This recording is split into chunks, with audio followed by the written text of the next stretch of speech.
Dans les lieux qui, dans quelques jours, pourraient ne plus être appelés territoires occupés, mais plutôt États palestiniens, les initiatives se multiplient. L'Église locale s'est exprimée ces derniers jours avec une déclaration officielle sur la question qui attire l'attention du monde entier. Dans le texte, signé par les chefs d'église chrétiennes, sont confirmés les principes habituels qui les guident concernant cet événement politique complexe. On y note la volonté d'avoir deux États respectant les droits de l'homme et en conformité avec le droit international. On se réfère aux négociations comme étant le seul moyen pour résoudre les différends, tout en continuant de rappeler la sainteté de Jérusalem, partagée par les trois religions, dans laquelle tous devraient pouvoir vivre en paix. C'est donc une invitation à la paix qui vient de l'église mère de Jérusalem, un concept également intégré au festival qui a eu lieu à Bethléem ces derniers jours, où les leaders chrétiens et des membres de la société civile palestinienne ont participé à des réunions du Bethlehem Peace Center. Pendant la réunion, qui a vu une grande participation, principalement des gens locaux, se sont alternés des moments de réflexion et des intermèdes musicaux.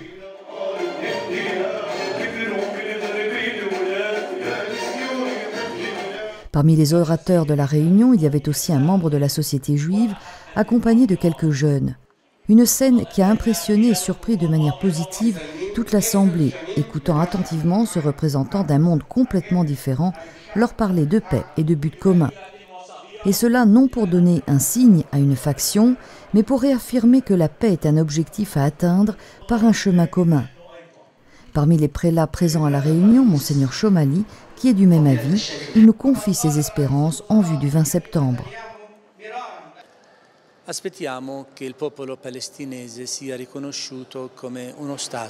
Nous espérons que le peuple palestinien sera reconnu comme un État avec dignité et égalité, et qu'il pourra accomplir sa mission parmi les 194 nations du monde.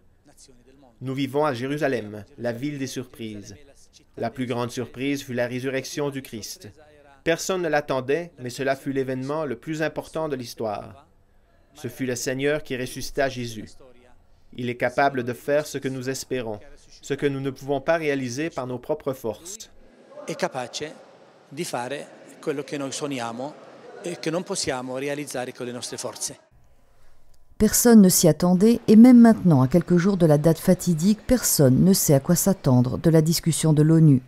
Mais on peut espérer et prier, comme conclut le communiqué, que s'accomplissent en cette terre les paroles prophétiques du psaume « La miséricorde et la vérité se rencontreront, la justice et la paix s'embrasseront ».